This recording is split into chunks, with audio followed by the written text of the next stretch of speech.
Hi കൂട്ടുകാരെ, ഒരു പുതിയ വീഡിയോയുമായി നിങ്ങളുടെ മുമ്പിലേക്ക് വരികയാണ്. ഇന്നത്തെ തിരുവചന ഭാഗത്തിൽ നിന്ന് മത്തായിയുടെ സുവിശേഷം 6 അധ്യായം 22 വാക്യത്തിൽ ഞാൻ ഇങ്ങനെ വായിക്കുകയാണ്. നിന്റെ ഹൃദയം ഇരിക്കും, നിന്റെ ശരീരത്തിൻ്റെ വിളക്ക് കണ്ണാകുന്നു. കണ്ണ് ചൊവ്വുള്ളതെങ്കിൽ നിന്റെ ശരീരം മുഴുവനും പ്രകാശമായിരിക്കും. കണ്ണ് കേടുള്ളതെങ്കിലോ നിന്റെ ശരീരം മുഴുവനും ഇരുണ്ടതായിരിക്കും. പ്രിയ മക്കളെ, ഇന്ന് നമ്മൾ കണ്ണിനെ കുറിച്ചാണ് ഞാനിന്ന് പ്രബോധിപ്പിക്കുന്നത്. കണ്ണ് നമ്മുടെ ശരീരത്തിലെ ഏറ്റവും പ്രധാനപ്പെട്ട അവയവമാണ് കണ്ണ്. ആ അവയവത്തിന് എന്തെങ്കിലും കേടുപറ്റിയാൽ നമുക്ക് പിന്നെ കാണാൻ പറ്റത്തില്ല. പൊട്ടക്കണ്ണന്മാരെ പോലെ തപ്പിപ്പിടിച്ച് നടക്കേണ്ടി വരും, അല്ലേ? അതുകൊണ്ട് ഈ കണ്ണ് ചൊവ്വുള്ളതെങ്കിൽ നമുക്ക് സകലതും കാണുന്നത് മുഴുവൻ ചൊവ്വുള്ളതായിട്ടിരിക്കും. അതുപോലെയാണ് നാക്ക് നല്ലതെങ്കിൽ നമ്മുടെ പറയുന്നതും സംസാരിക്കുന്നതും എല്ലാം നല്ലതായിരിക്കും. എല്ലാ മനുഷ്യരെ കൊണ്ടൊന്നും അങ്ങനെ പറ്റത്തില്ല. കർത്താവായ യേശു ക്രിസ്തുവും ഈ ഭൂമിയിൽ വന്നപ്പം നല്ലതുപോലെ എല്ലാം ചെയ്യാനായിട്ട് കടന്നു വന്ന്. കർത്താവായ യേശുക്രിസ്തുവിനെ കുറ്റം പറഞ്ഞ മനുഷ്യരായിരുന്നു ഈ ഭൂമിയിലുള്ളത്.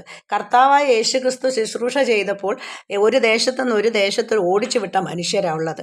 അപ്പം നല്ല മനുഷ്യരും നല്ല കണ്ണും ഉണ്ടായിരുന്നെങ്കിൽ പാവം പിടിച്ച യേശുപ്പച്ചനെ നന്നായിട്ട് സ്വീകരിച്ച് യേശുപ്പച്ചനെ ഒന്നും പറയത്തില്ലായിരുന്നല്ലേ. അപ്പോൾ അതുകൊണ്ട് ഇന്നത്തെ ആ തിരുവചന ഭാഗത്ത് ഇങ്ങനെ കിടക്കുന്നത്, നിൻ്റെ കണ്ണ് കേടുള്ളതെങ്കിൽ നിൻ്റെ ശരീരം മുഴുവനും കേടാ.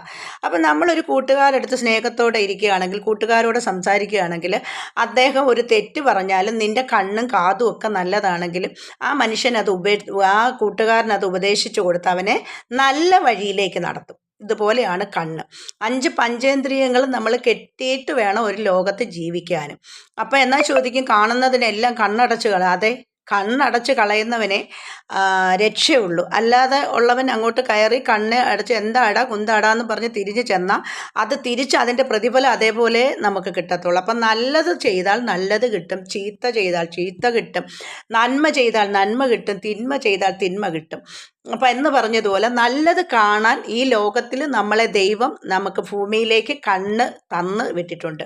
ഈ കണ്ണുകൊണ്ട് നല്ലത് കണ്ടില്ലെങ്കിൽ നീ കാണുന്നത് മൊത്തം ഇരുണ്ടതായിരിക്കും, നിന്റെ ശരീരം ഇരുളായിരിക്കും. അത് വെളിച്ചമാകണമെങ്കിൽ നല്ലത് കാണണം. അപ്പം നമുക്ക് ഒരു ലോകത്ത് ജീവിക്കുമ്പോൾ പലതും നമ്മൾ കാണേണ്ടി വരും നമ്മുടെ കണ്ണുകൊണ്ട്. നിന്റെ കണ്ണുകൊണ്ട് കാണാവുന്നതേ കാണാവൂ, ചെവി കൊണ്ട് കേൾക്കാവുന്നതേ കേൾക്കാവൂ.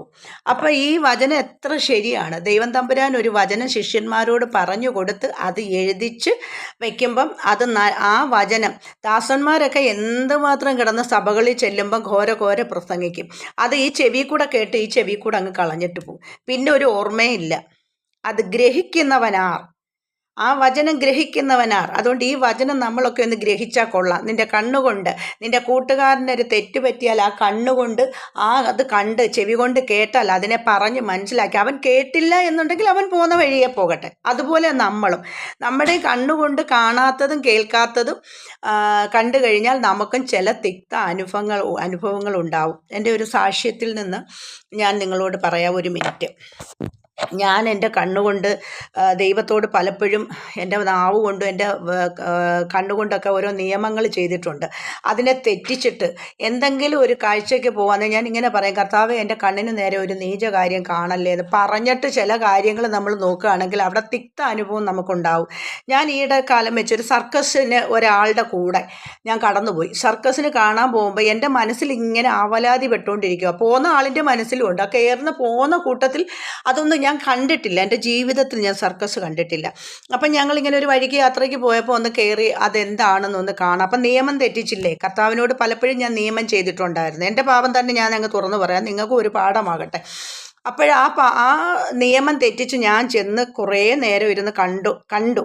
എന്താണെന്നറിയാമോ? കാണാത്തതിൻ്റെ ഒരു ആകാംക്ഷ കൊണ്ട് ഞാൻ അങ്ങ് കയറിയത്. അവിടെയൊക്കെ ദൈവത്തിൻ്റെ അടുത്തുള്ള നിയമവും അങ്ങ് തെറ്റിച്ച്. ഇങ്ങനെ മനുഷ്യർ, ഞാൻ ഉൾപ്പെടെ, എന്നെ തന്നെയാണ് ഞാൻ ഈ പറയുന്നത്, എൻ്റെ തെറ്റാണ് ഞാൻ നിങ്ങളോട് ഈ പറയുന്നത്. അങ്ങനെ ഞാൻ കയറി അത് കണ്ടു. പകുതിയായില്ല, അതിനു മുമ്പ് എത്രയോ 1000 അടിയിൽ മുകളിൽ ഒരു കൊളുത്തിനകത്തൊരു കുഞ്ഞു പെണ്ണും ഒരു കുഞ്ഞു പയ്യനും കൂടെ തൂങ്ങി ഇങ്ങനെ കറങ്ങി മേളിൽ കയറും. ഇതൊക്കെ നമുക്ക് കാണുമ്പോൾ അത് ഭയങ്കര അത്ഭുതമാണ്.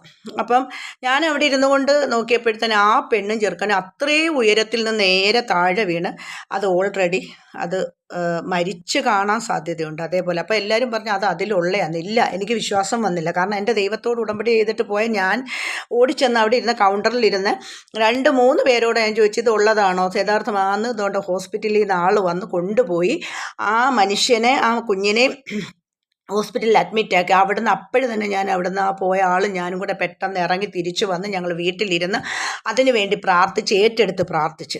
അപ്പോൾ എൻ്റെ കണ്ണിന് നേരെ കാണാത്തതിനെ കാണാൻ പോയിട്ടാണ് എനിക്ക് അങ്ങനെ ഒരു തിക്ത അനുഭവം ഉണ്ട്. അതുകൊണ്ട് ഇങ്ങനെ ഒരു കാര്യം ബൈബിളിൽ കണ്ടതുകൊണ്ട് അത് ഞാൻ നിങ്ങൾക്ക് പ്രബോധിപ്പിച്ച് എൻ്റെ യൂട്യൂബ് ചാനലിലൂടെ നിങ്ങൾക്ക് എല്ലാവർക്കും അതൊരു പ്രയോജനമായിട്ട്, പ്രത്യേകിച്ച് ദൈവമക്കൾക്ക് വേണ്ടി.